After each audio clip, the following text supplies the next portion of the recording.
Hi folks, welcome to Drycember with me, Darcy, at the purposefulpantry.com, and I'm so glad you're here to join me this month, learning to dehydrate with tips and tricks all month long, every single day, that are in small bite-sized pieces for you to become more successful with dehydrating and filling your pantry with foods that your family will actually eat.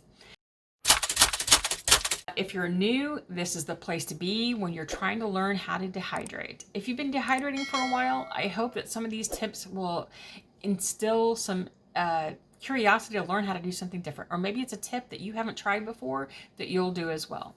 So today we're going to be talking about resources. It's some of the most important information about learning how to dehydrate that people tend to skip. So let's talk about those things. First, with your dehydrator, use the manual from your dehydrator. Get it out, read it so that you understand how to work your machine. Some machines require something different than other machines do, and so you want to know how to work your machine to the most effective way possible.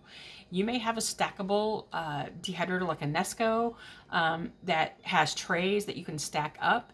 Some machines can only stack up so high. Some machines can go to 30 trays. Know what your machine can handle and don't use more than it can, because your drying time becomes less effective because the machine wasn't created to create that kind of airflow to get the entire machine going. Some require that you rotate trays. You need to know what your machine requires and how to work it. So get your manual out and read it. It also, in really good manuals, they will have some troubleshooting places where they talk about if your machine does this, here may be why and how to fix it, or if you're dehydrating something that doesn't work, here may be the reason why. So use that manual to learn the basics about your machine. If you bought a secondhand machine, if you have tossed your manual along the way, or if your machine didn't come with one, you can get on Google and do a search for PDF manual and the model of your machine or the name of your machine, and you can download a copy there. A second resource that's really great information for the science of dehydrating is the National Center for Home Food Preservation, and I've got the link in the description box below, and I'll put the actual name up here. This is the testing site for food safety for the United States. Now, I know people in other parts of the world kind of snub their nose at it because it tends to be a little on the conservative side for food preservation, and that's fine because that keeps you safest. So they have tested most fruits, vegetables, meats, and foods to know the safest, most efficient drying time for everything. I should say, for most everything. There are some things they haven't tested because budgets, or because they already know it's not safe, so why bother? So that you can learn information about how to dry what you want to dry. That is the first place that I would go to look up. Can I dry this? How do I dry that? What temperature do I use?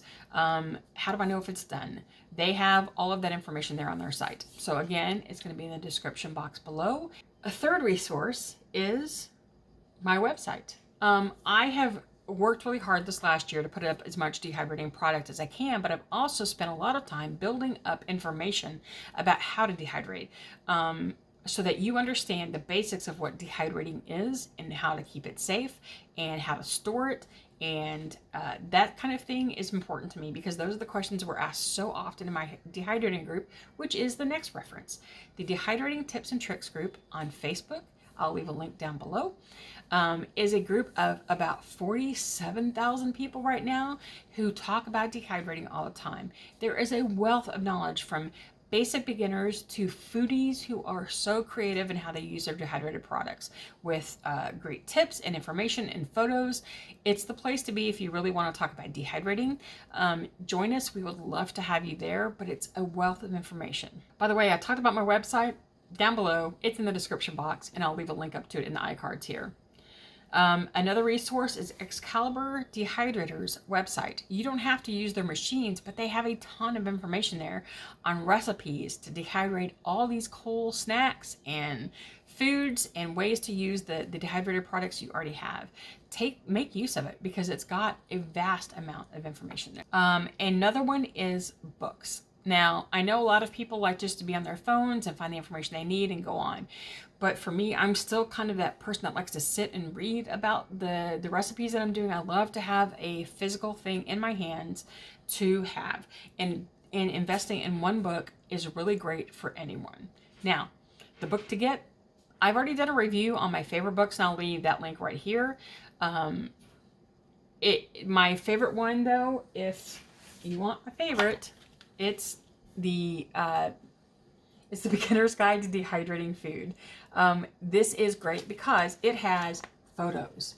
This is so important, especially when you're trying to learn what things look like after they've been dehydrated, what they look like before. This gives you all that information. It used to be the Ultimate Dehydrating Cookbook by Tammy Gangloff, and I still love that book, and I will recommend it forever. But when you're beginning, photos make a world of difference, which is why this is the book I recommend. But I will also leave that review down below so that you can see other books that I recommend and what they look like on the inside so that you'll know. If nothing else, having the National Center for Home Food Preservation's website available to you today, you will have so much to read till we get together again tomorrow. Tomorrow's video is going to be right here. The videos you may have missed already are going to be right here. I thank you so much for joining us for Drycember. I can't wait to see you tomorrow. And if you have questions or comments, please leave them down below. We'll get to them either in the course of the month or we can answer them now. Thanks for watching, and I will see you again tomorrow for another edition of Drycember.